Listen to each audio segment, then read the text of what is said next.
గోపాలకృష్ణ గారు మొత్తం మీద రాష్ట్ర ముఖ్యమంత్రి గారు కొండబద్దలు కొట్టేశారు.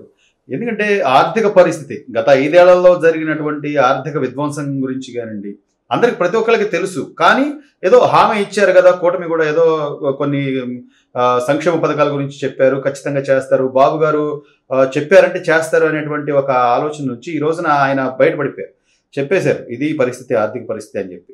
దీన్ని కూడా వక్రీకరిస్తూ అసలు అది మేము చేయలేమని చెప్తున్నట్టు, లేకపోతే ఆ పథకాలు ఎప్పుడో చూస్తామన్నట్టుగా ఈ తరహా ప్రచారాన్ని ఎలా చూడాలంటారు? మీరు చాలా నిశితంగా గమనించిన వ్యక్తి. చంద్రబాబు నాయుడు గారు ఇచ్చిన హామీలని ఎంతవరకు నెరవేర్చే పరిస్థితులు ఉన్నాయంట? చంద్రబాబు నాయుడు గారు హామీలను ఇవ్వలేము అని చెప్పలేదు కదా. ఆలస్యం అవుతుంది. ప్రస్తుతం ఉన్న రాష్ట్ర ఆర్థిక పరిస్థితిని నీతి ఆయోగ్ ఇచ్చిన రిపోర్ట్ ప్రకారం కొన్ని రాష్ట్రాలతో పాటు ఆంధ్ర రాష్ట్ర పరిస్థితిని కూడా గతంలో వైసీపీ ప్రభుత్వం సమర్పించిన ప్రజెంట్ చేసిన ఫిగర్స్ బట్టి, అంటే వీళ్ళు ప్రజల్ని మభ్యపెట్టి బటన్ నొక్కి బడ్జెట్లో కరెక్ట్గా పెట్టకుండా, బడ్జెట్లో పెట్టిన కరెక్ట్గా చేయకుండా, అలాగే చెప్పింది బడ్జెట్లో పెట్టకుండా, అసెంబ్లీలో విశదీకరించకుండా, ప్రజల ముందు ఏ రోజన్నా వీళ్ళ ముఖానికి వచ్చి ఇది పరిస్థితి అని చెప్పారా? ప్రతిదీ కూడా మభ్యపెట్టి, మసిబూసి, మారేడికాయ చేసి, వాళ్ళని మిజ్జిలో పెట్టి ఓటు బ్యాంకు రాజకీయాలు చేశారు తప్ప, అయ్యా మీ పరిస్థితి ఇది. ఇప్పుడు ఒక కుటుంబంలో కానీ, ఒక సంస్థలో కానీ, సంస్థలో ఉద్యోగస్తులకి, కుటుంబంలో సభ్యులకి ఎలా చెప్పాలి? మనకున్న పరిస్థితి ఇది, ఆదాయ వనరులు ఇవి, ఖర్చు ఇది, మీరు పని చేయకపోతే, కష్టపడిపోతే జరుగుతున్న పరిణామాలు, జరగబోయే పరిణామాలు ఇది, బయట ఉన్న పరిణామాలు ఇది, వాస్తవ పరిస్థితి, ఇతరితర పోటీతత్వం ఇది అని అన్ని వివరంగా చెప్పాలి. అదే పని ఒక పరిపాలనా దక్షుడిగా, మంచి అనుభవశాలిగా చంద్రబాబు గారు చేస్తున్నారు, తప్పేముంది. కానీ జగన్మోహన్ రెడ్డి గారు మొన్న ఈ మధ్య ఆయన ప్రెస్ మీట్లలో కూడా ఆయన చెప్తున్నది ఏంటంటే, నేను అసలు లోటు బడ్జెట్ కాదు, మిగులు బడ్జెట్తోనే నేను ఆ ప్రభుత్వాన్ని వాళ్ళకి ఇచ్చాను. గవర్నమెంట్ ఈ రోజున కొత్తగా ఫామ్ అయిన వాళ్ళు చేతగానితనం, వాళ్ళు ఏం చేయలేకపోతున్నారని ఆయన చెప్పడం. కానీ ఈరోజు నీతి ఆయోగ్ చాలా స్పష్టంగా ఆర్థిక విధ్వంసం ఇలా జరిగింది గత 5 ఏళ్లలో ఇది పరిస్థితి అని చెప్తున్నా కూడా, ఇప్పుడు ఈ రోజు అంబటి రాంబాబు గారు లేదా రోజా గారు వీళ్ళందరూ కూడా ఎలా మాట్లాడగలుగుతున్నారు సార్? ఇలాంటి వాళ్ళంతా కూడా వాళ్ళ చెత్త రాజకీయ నాయకుల గురించి ఎందుకండి చంద్రబాబు గారి మీద మీరు కంపేర్ చేస్తారు? కానీ ప్రజలు స్టాండ్ ఏంటి, అంబటి రాంబాబు స్టాండ్ ఏంటి? అసలు నాలాంటి వాళ్ళతో కూడా వాళ్ళు డిస్కస్ చేయడానికి, డిబేట్ కి సరిపోరు. వాళ్ళ గురించి మీరు అనవసరంగా ఎక్కువ ఇంపార్టెన్స్ మీడియా ఇవ్వకండి, త్రిప్పి కొట్టండి. అసలు మా దగ్గర వర్షం తీసుకోవాల్సిన పని లేదు, మీరే ఆ పని చేసేయచ్చు. మీకున్న అనుభవం ఇచ్చా ఎవరో చెప్పాల్సిన పని లేదు. తెలుగుదేశం కార్యకర్తలు కానీ, తెలుగుదేశం నాయకులు కానీ, తెలుగుదేశం స్పోక్స్ పర్సన్స్ కానీ, బీజేపీ వాళ్ళు కానీ, జనసేన వాళ్ళు కానీ త్రిప్పి కొట్టేయాలి. వీళ్ళందరూ నోరు మూసుకు కూర్చుంటే అది ఒక అబద్ధ గ్లోబల్ ప్రచారమే నిజమైపోతుంది. చంద్రబాబు నాయుడు గారికి చాలా ఇబ్బందికరం. నిద్రపోతున్నారు వీళ్ళందరూ. పార్టీల్లో పోస్టులు ఉన్న వాళ్ళందరూ ఏం చేస్తున్నారు? ఎందుకు ప్రశ్న వేరు మీరు మీడియా? వాళ్ళని అడగండి, నిలబెట్టండి. మీరు ఎందుకు స్పందించరని, అబద్ధాలు చెప్తుంటే ఎందుకు స్పందించరని మీరు ఎందుకు అడగరు మీడియా? అంటే ప్రతిదీ కూడా చంద్రబాబు నాయుడు గారు ఈ రోజున పేపర్ ప్రకటన కానివ్వండి, లేకపోతే మీడియా ముఖంగా కానివ్వండి, అంతర్గత ఏం జరుగుతున్నాయి మంత్రి మండలిలో చర్చలు కానివ్వండి, లేకపోతే రాష్ట్రానికి సంబంధించి నిధులు తీసుకొచ్చే అంశం కానీ, కేంద్రం నుంచి వస్తున్నటువంటి కానీ ప్రతిదీ కూడా తెరిచిన పుస్తకంలో చూపిస్తున్నా కూడా ఎందుకు పదే పదే ఇలా విమర్శలు? చంద్రబాబు నాయుడు గారు ఏదో అప్లికేషన్ గా ఏదో ఒకళ్ళిద్దరికి ఆయన కొంత ఊరుకుంటారు తప్ప ప్రతిదీ కూడా చెప్పాల్సిన బాధ్యత ముఖ్యమంత్రిగా ఆయన మీద ఉంది కదా. దాంట్లో ఏమన్నా అనుమానం ఎందుకు? చెప్పకపోతే ఆ సీనియారిటీ యొక్క ప్రూవెన్స్ ఎక్కడ ప్రూవ్ అవుతుంది? సీనియారిటీ అనే ఫ్యాక్టర్ ఉంటుంది కదా. ఆయన కూడా మనలాగా బిహేవ్ చేస్తే ఎట్లా చేయరు.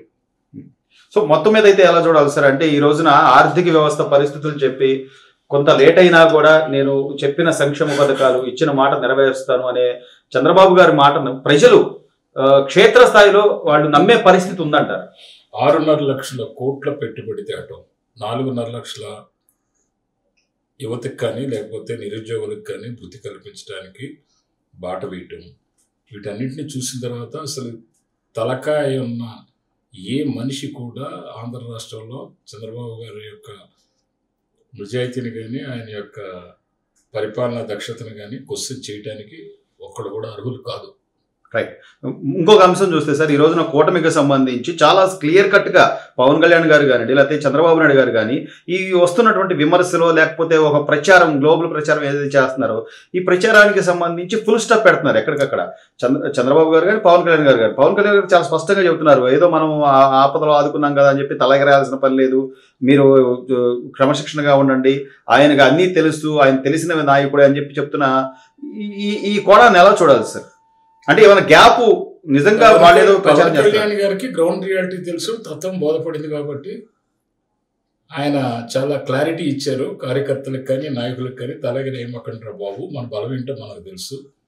ఏదో చేదోడు వాదోడుగా ఆ రోజున ఉన్న పరిస్థితుల్లో చంద్రబాబు గారికి మనం అండగా నిలిచినంత మాత్రాన ప్రజాక్షేత్రంలో వాళ్ళ కార్యకర్తలకు ఉన్న బలం, పార్టీకి ఉన్న బలం మనకు తెలియదు. మనకి మనకంటే చాలా కొన్ని రెట్లు ఎక్కువ ఉంది.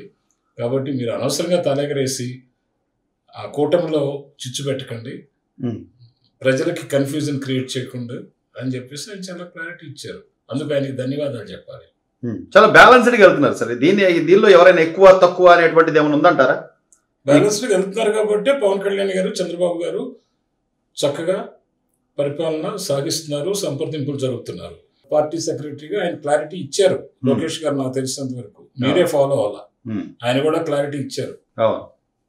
ఈ మధ్య పార్టీ గురించి ఎక్కువ సార్లు పదవులు తీసుకోకూడదు, 3 times కంటే కుటుంబంలో చెప్పారు. మీరు అవన్నీ మీడియా మంచి లోకేష్ గారు మీరు చెప్పరు కదా. ఆయన ఏదన్నా ఆయన మీద ఒక సెన్సేషన్ న్యూస్ వస్తే మీకు రేటింగ్ వస్తుందని ఆయన మీద నెగిటివ్ ప్రచారాన్ని మీరు చూపిస్తారు తప్ప ఆయన పాజిటివ్ ప్రచారాన్ని ఎక్కడ చూపిస్తారు? చూపించరుగా మీరు.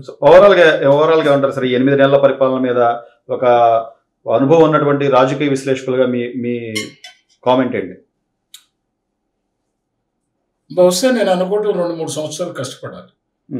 చంద్రబాబు నాయుడు గారు ఇంకా 3 years కష్టపడాలి. బీజేపీ కూడా ఇప్పుడు అందిస్తున్న సహకారాలు ఎలా అందిస్తున్నారో భవిష్యత్తులో కూడా ఈ టర్మ్ వరకు వాళ్ళు అందించాల్సిన బాధ్యత ఉంది. ఎందుకంటే గతంలో కొంత అలసత్వం ఉంది, కొంతమంది నాయకులు క్రియేట్ చేసిన ఆ గ్యాప్ కమ్యూనికేషన్ ఎక్కువ ఉంది, అది మర్చిపోదాం.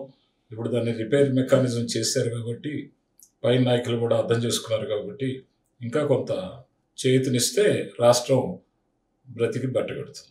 చివరిగా గోపాలకృష్ణ గారు, ఈ రోజున రాజ్యసభ సీట్ ఏదైతే ఖాళీ అయిందో, విజయసాయి రెడ్డి గారు రాజీనామా తర్వాత ఖాళీ అయిన సీటుకి సంబంధించి అనేక రకాల ఊహాగానాలు కానీ ప్రచారాలు కానీ జరుగుతున్నాయి. దాని మీద మీ కామెంట్ ఏంటంటారు? విజయసాయి రెడ్డి గారికి బీజేపీకి సంబంధం ఏముందండి? మనం ఏదో రాజకీయంగా మసాలా కోసం మాట్లాడుకుంటున్నాం తప్ప విజయసాయి రెడ్డి గారు ఆయన అంతర్గతంగా ఏమి ఇబ్బంది ఉందో పార్టీలో, ఆయన నాయకుడితో ఏమి ఇబ్బంది ఉందో, అలాగే ఆయన భవిష్యత్తు ఆలోచన ఏంటో, అలాగే అసలు ఒకటి రాజకీయాల్లో ఉన్నప్పుడు నిందలు రావటం సహజంగానే గతంలో వాళ్ళ యొక్క దుష్టాగాలు చరిత్ర చూసుకుంటే ఇప్పుడు పరిస్థితి ఎలా ఉందంటే దాన్ని రెక్టిఫై చేయాలన్నా కానీ అధికారులు కూడా చేయట్లా. అధికారులకి ఏం పట్టింది? అన్యాయం జరిగిన వ్యక్తి నాశనం అయిపోయాడు, పెట్టుబడిదారుడు నాశనం అయిపోయాడు.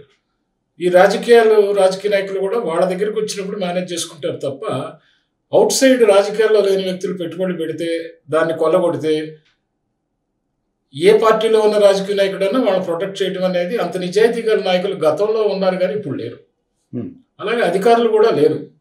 అధికారులు కూడా గత అధికారులు చేసిన తప్పుల్నే ఒప్పులుగా చూపించడానికి, అవి కంటిన్యూ చేయడానికి, ఓవరాల్గా రెక్టిఫై చేసి లేదు గతంలో ఈ అధికారి తప్పు చేశాడని ఇంకొక అధికారి మీద ఆ ఫైల్లో రెక్టిఫికేషన్ మెకానిజం చేయగలిగే దమ్ము ధైర్యం ఉన్న ఆఫీషియల్స్ ఎక్కడున్నారండి వాళ్ళు? అలాగే ఒక రాజకీయ నాయకుడు నిలబడి ఏమయ్యా మా వాడికి అన్యాయం జరిగింది, గతంలో రాజకీయాల గురించి వాడికి అన్యాయం జరిగిందని ఒక్క నాయకుడు, దమ్మగొల్ల నాయకుడు ఉన్నాడా? చూపించండి మీరు. ఈ రోజుల్లో అంత సత్తా ఉన్న మగవాళ్ళు రాజకీయాల్లో ఉన్నారా? వాళ్ళకి ఏదైనా లాభం చేకూరిస్తేనో రాజకీయంగా కానీ ఆర్థికంగా కానీ లేకపోతే ఇంకొక రకంగా కానీ లాభం చేకూరిస్తే అప్పుడు నెత్తినేసుకొని తిరుగుతారు.